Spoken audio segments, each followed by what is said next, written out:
La vocation de toute relation client est de conquérir et de fidéliser ad vitam aeternam ses meilleurs clients. Des générations de commerciaux, chasseurs comme farmers se succèdent pour n'en perdre aucun. Alors, quand Netflix annonce s'apprêter à résilier l'abonnement de ses 900 000 abonnés absents et leur dire « Je te quitte, mais c'est pour ton bien », mon cœur s'arrête de battre l'espace d'un instant. Eddie Wu, le fringant directeur de l'innovation produit, fier d'avoir fait un stage à l'étranger, l'annonce sur son blog. Comme les temps sont durs, il est temps de rompre avec les abonnés qui dorment depuis plus d'1 an. Bouleversé par cette décision financièrement paradoxale, je me dis qu'il est important d'analyser cette innovation de rupture en matière de relations clients. Ma première larme, car une rupture ne me laisse jamais insensible, va pour le CFO arrivé début 2019, Spencer Newman. Ce dernier s'est toujours félicité de la fidélité de ses 900 000 clients dormants. Alors leur dire maintenant « ciao », ça lui tord les boyaux.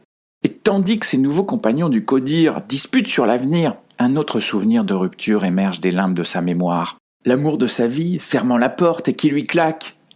Où est le mérite de gagner autant d'argent quand on ne prend aucun risque ?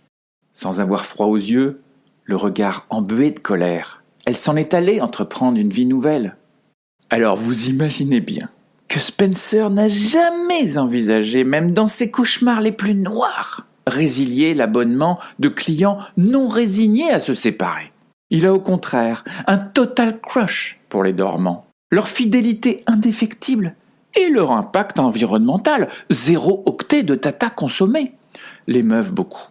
Le CFO espérait même dépasser le 1 million d'abonnés absents pour simultanément augmenter la valeur de l'action et baisser l'empreinte carbone de Netflix. Rassemblant ses idées, il jette alors cash en plein milieu du board meeting ce qu'il répétait ce matin devant sa glace teintée pour avoir l'air bronzé. Toute cette affaire va nous coûter 100 millions de dollars par an, soit 5 milliards de dollars cumulés sur 50 ans.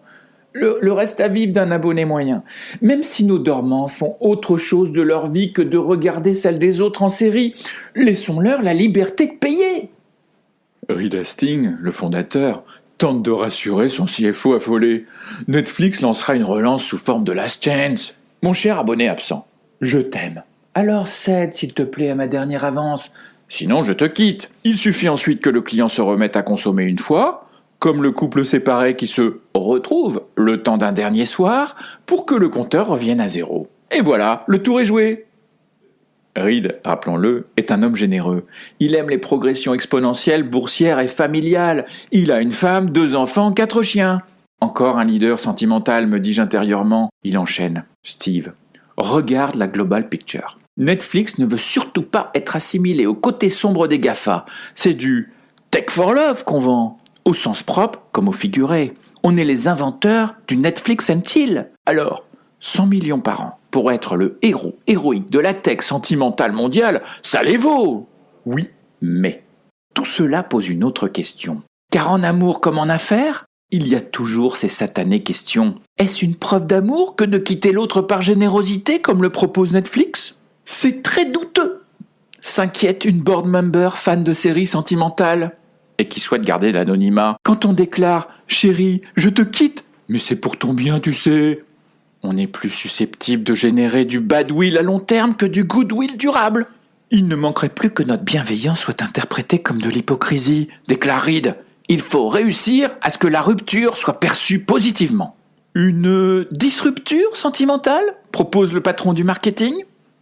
Le board invite Marc Duplass, scénariste de Blue Jay, une production originale Netflix sur un couple amoureux déchiré par l'existence et à qui la vie donne une deuxième chance, pour imaginer la scène de disrupture entre Netflix et un abonné absent.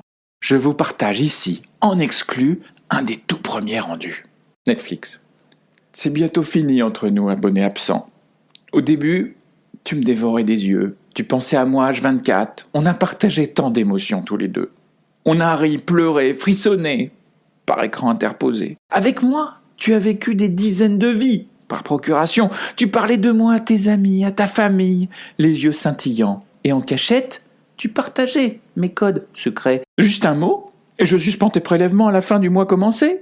Eh bien non. Au lieu de me dire en face que je ne te plais plus, tu as cessé de me regarder. Tu ne réponds plus à mes messages pourtant ciblée. Silence vidéo depuis 1 an. Une relation où tu me donnes de l'argent sans qu'on partage quoi que ce soit, moi je n'en veux pas. Je te libère donc de notre relation, pour ton bien financier.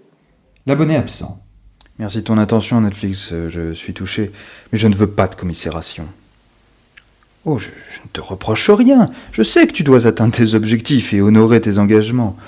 J'apprécie sincèrement ton geste, car tu es très endetté comme licorne. Je ne te regarde plus, certes, mais je t'aimerai toujours, et penserai à toi plus souvent que tous ceux qui te regardent tout le temps. Tu ne veux plus de moi, très bien, c'est ton droit, mais de grâce, ne dis pas que c'est pour moi. Et si c'est pour paraître généreuse que tu fais tout ça, j'ai une meilleure idée à te proposer. Tu te souviens comment tout a commencé entre nous ? Tu te souviens comment tu m'avais séduite avec un premier mois gratuit ? Oui, pourquoi pas un dernier mois gratuit pour tout recommencer ? J'ai peiné à reconstituer pour vous les dernières phrases de l'abonné. Trop de ratures. L'œuvre de Spencer, le CFO, je suppose que le cost en plus horrible qu'un manque à gagner en moins l'a achevé. Sans parler de la hausse de data consommée, donc de CO2. Le script reprend. L'abonné absent, installé au restaurant en tête-à-tête avec Netflix pour un dernier rendez-vous, durant lequel il espère un retournement. Netflix, dis-moi ce que tu ressens au fond de ton cœur, s'il te plaît. Car chez moi, c'est si fort. Netflix. Je sais que tu ne vas pas succomber au chant des petites sirènes de Disney+. Alors je te parlerai franchement. Regarde-moi dans les yeux qui ne clignent pas d'un seul cil. Et écoute-moi. Je ne t'aime plus. C'est fini. D'ailleurs, ça n'a jamais vraiment commencé entre nous, tu sais. Tu n'es qu'un client lambda. Je n'éprouve vraiment rien pour toi. L'abonné absent, intérieurement. Dieu, que ce déjeuner de rupture est amer, mais nécessaire, comme de voir la fin d'un film pour pouvoir l'oublier. Oh, belle Netflix. Mais si nous ne sommes plus, si notre relation se meurt et que, dans ton cœur, la fin est consommée, c'est que nous avons été, et que je n'ai pas rêvé. Si tu es déterminé à rompre, c'est qu'un jour, nous fûmes. L'abonné absent à Netflix. Oui, Netflix, tu as raison. Arrêtons ici tes prélèvements. Ok, go pour la disrupture de cette relation bancale. Car dans Breakup, il y a Up, s'exclame Reed à la première lecture du script. J'aimerais donc que cette séparation sème les graines d'une nouvelle relation pour une prochaine saison. Aux quasi-millions d'abonnés qui vont être remerciés, je veux que notre nom ensemence leur cœur d'un désir ineffable de dire oui quand reviendra le temps des amours. 1, 2, 3, 10 ans de séparation, peu importe. Du moment qu'on soit à nouveau réunis jusqu'au dernier jour de leur existence. Comme Hollywood, nous ne serons jamais leur first love, mais nous serons peut-être leur dernier. C'est ça, une relation client très long terme. Ouf, business et sentiments font bon ménage finalement. Sentimentalement vôtre, et à la semaine prochaine.